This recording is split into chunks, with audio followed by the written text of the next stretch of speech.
mota wajen Alinu zan je ma. Alinu me za ka je kai da Alinu banza ga adan ɗan zango.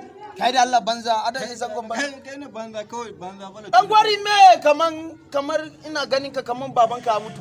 Abadan laki kale ni. Wani abu ne gaba daya dore min ke yau da safe. Ka san na ce ma zan je wajen ya buci zamani. Ai kwarai kwa. Kawai muna zaune da ya buci. Sai ga wani mata ta zo da ciki na ta kafe.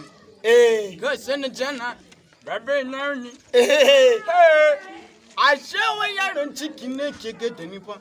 Wai na kama dobe shi.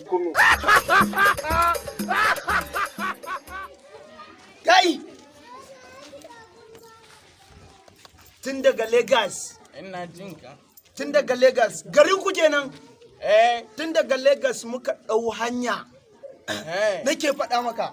In mun zo, ina irin wannan me ake cewa wajen Mopol da sojojin nan?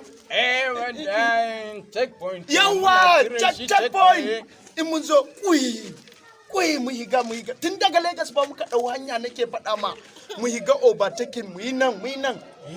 Muka zo har ƙwaryar Kano. Nake faɗa ma ɗan gwari.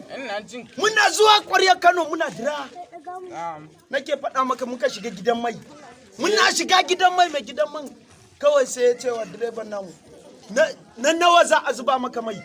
Ashe ba mu sani ba. Ya mutu tun daga Lagos.